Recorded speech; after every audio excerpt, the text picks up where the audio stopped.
Iran के तेल की छूट देने पर डोनाल्ड ट्रंप ने एक बयान जारी किया है। स्क्रीन पर एक वीडियो देख रहे हैं। Now, I just want to have as much oil in the system as possible. And we don't even know if Iran gets that money. Frankly, I think it's very hard for them to get it. But you have ships that are out there that are loaded up with oil. Rather than keep it there, I would rather see it go to the system. Any small amount of money that Iran gets is not going to have any difference in this war. But I want to have the system be lubricated. Even $14 billion, you don't think helps them? Where's the $14 billion? Because the inflated price, they get $14 billion from the... I don't think they're getting the money. I could tell you, when this is all over, I will tell you who's getting the money. इन्होंने कहा कि इस थोड़े से पैसे से Iran कर क्या लेगा, कुछ खास नहीं कर लेगा, इसलिए हमने छूट दे दिया है। पर क्या सचमुच में शांति आने वाली है और पाकिस्तान की एंट्री क्या खास प्लान के तहत हो रही है? तो डोनाल्ड ट्रंप की सुबह सुबह ट्वीट आ गई और लगा कि ये युद्ध 5 दिनों के लिए खिसक गया। लेकिन क्या सचमुच ये युद्ध 5 दिनों के लिए खिसका है? और पाकिस्तान की एंट्री क्यों हुई है? अच्छे के लिए हुई है या बुरे के लिए हुई है? और इन सब के बीच में कौन है वो रहस्यमयी नेता जिससे डोनाल्ड ट्रंप बातचीत कर रहे हैं? और पाकिस्तान के साथ मिलकर क्या एक बड़ा प्लान बन रहा है? भारत को लेकर बहुत सवाल हो रहे हैं कि भारत आगे नहीं आ रहा है, क्यों नहीं आ रहा है? जियोपॉलिटिक्स में बहुत कुछ चल रहा है। हमेशा की तरह वर्ल्ड मिरर के इस एपिसोड में जानने को मिलेगा बहुत कुछ, इसलिए वीडियो को अंत तक जरूर दें। अमेरिकी राष्ट्रपति डोनाल्ड ट्रंप ने एक दावा किया और दावा ये किया कि ईरान से उनकी बातचीत चल रही है और इस चूंकि बातचीत बहुत गणमान्य इंसान के साथ चल रही है, एक बेहद बेहतरीन इंसान के साथ चल रही है और उनकी बात का वजन है, तो ऐसे में ईरान के ऊपर जो उन्होंने 48 घंटे का अल्टीमेटम दिया था वो अब 5 दिन के लिए बढ़ा कि भाई 5 दिन के लिए हम हमले समले नहीं करेंगे और बातचीत करेंगे और हल निकालने की कोशिश करेंगे कि ये युद्ध का हल हो जाए। वैसे तो डोनाल्ड ट्रंप ने नाम नहीं बताया कि कौन है ईरान में जिससे वो बातचीत कर रहे हैं, लेकिन कहा जा रहा है कि शायद ये इंसान है ईरान में जिससे बात। कौन है ये ईरान की संसद के अध्यक्ष हैं मोहम्मद बागेर खलीफफ और इनके लिए कहा जाता है कि ये वैसे तो अमेरिका के खिलाफ ही बयान देते हुए हमेशा नजर आए हैं और ईरान की संसद में कई बार अमेरिका क्या डेथ हो इसको लेकर नारे भी लगवा चुके। पर क्या सचमुच ये बातचीत कर रहे हैं? खलीफफ की बात करें तो इन्होंने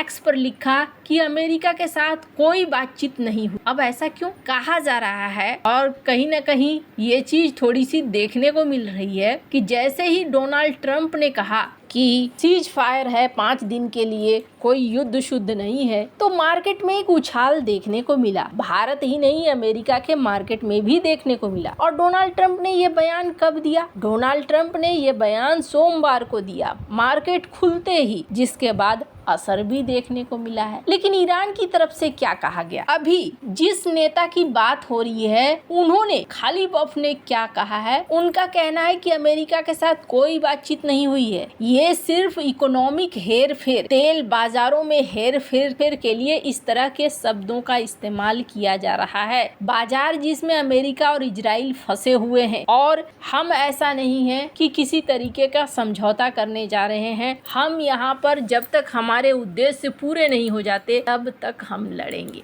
अब इस बीच कहा जा रहा है कि ईरान ने कुछ ऐसी शर्तें रखी है जिस शर्तों के बाद लगता नहीं है कि अमेरिका मानेगा। शर्त नंबर 1, ईरान, लेबनान, इराक में एक साथ युद्ध विराम। कथित तौर पर इस तरह की शर्तें हैं। दूसरा, मिसाइल कार्यक्रम पर कोई मोल भाव नहीं। तीसरा, अमेरिका द्वारा अंतर्राष्ट्रीय कानूनों का उल्लंघन हुआ है, इसलिए ईरान एक नई परमाणु नीति बनाएगा। चौथा, भविष्य में किसी भी समझौते में अमेरिका और इजराइल के हमलों से हुए नुकसान के लिए ईरान मुआवजे की मांग करेगा और स्ट्रेट ऑफ हॉर्मुज के लिए एक कानूनी ढांचा बनाएगा। ईरान के प्रति दुश्मनी रखने वाले मीडिया हस्तियों के खिलाफ भी कानूनी कार्रवाई की बात करें। अब इसमें से कितना सच है कितना झूठ है ये नहीं पता, क्योंकि बहुत सारे मिस इन्फॉर्मेशन भी फैलते हैं। पर हाँ, इतना जरूर समझ में आ रहा है कि ईरान मानने को तैयार। पहली बात मैं आपको बता दूं, ईरान में कोई लीडर नहीं है।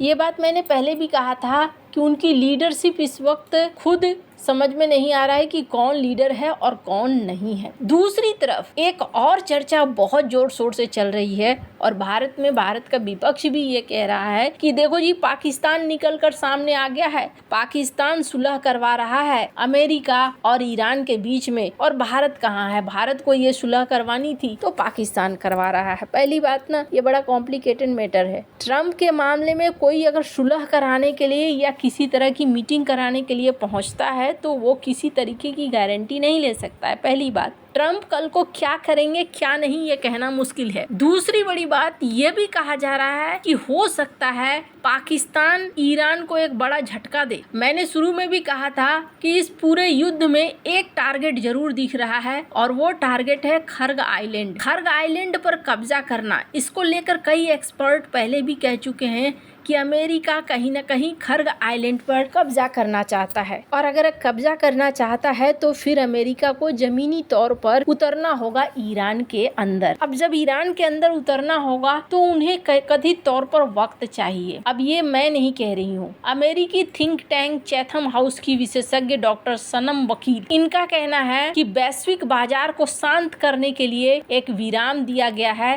ताकि जिस तरीके से हलचल मची हुई है इस हलचल को रोका जाए। शेयर मार्केट धड़ाधड़ गिर रहे हैं, उसे रोका जाए, और जैसे ही शुक्रवार को बाजार बंद होगा उसी पल अमेरिका और इजराइल ईरान पर बमबारी फिर से शुरू कर दे। उनका कहना है कि अमेरिका और ईरान दोनों की काफी ज्यादा सख्त शर्तें हैं, तो फिर युद्ध विराम के लिए सहमति कैसे बनेगी, बनने का सवाल ही नहीं पैदा हो। वहीं तुर्की के अनादोलू एजेंसी का कहना है कि अमेरिका का एक डेलीगेशन इस्लामाबाद पहुंच रहा है। वो पाकिस्तान की सेना और सरकार से ईरान युद्ध पर कुछ अहम बात करने वाला है। हालांकि अनादोलू ने ये नहीं बताया कि इस दौरे के दौरान ईरान के साथ मध्यस्थता की बातचीत होगी या नहीं होगी, पर हो सकता है कि खर्ग द्वीप के लिए अमेरिका एक प्लान पर काम कर रहा हो, और जैसे ही ये बातचीत के वक्त थोड़ा समय मिलता है, हो सकता है कि अमेरिका ये कह दे कि भाई बातचीत तो सफल नहीं हुई तो फिर चलो जी, फिर हम काम पर लगते हैं। और ये कोई नई बात नहीं होगी, पहले भी दोनों देशों के बीच में बातचीत हो रही थी। कहा जा रहा था कि एक ईरान के साथ एग्रीमेंट लगभग फाइनल होने वाला था और तब अमेरिका ने हमले किए। इसका मतलब है कि मकसद कुछ और है। अब इस मकसद को लेकर कोई नहीं जानता है। डोनाल्ड ट्रंप एक ऐसे इंसान हैं जिनको लेकर कहना बहुत मुश्किल है, पर अभी के लिए अगर बात करें तो व्हाइट हाउस ने नकारा है, और व्हाइट हाउस का कहना है कि नहीं, अभी हमने कुछ भी ऐसा फाइनल नहीं किया है और कोई भी संवेदनशील जानकारी देने से मना कर दिया है। लेकिन क्या इजराइल अब हमले नहीं करेगा? तो यहाँ पर इजराइल की बात जहाँ तक है, नेतन्याहू ने एक बयान जारी किया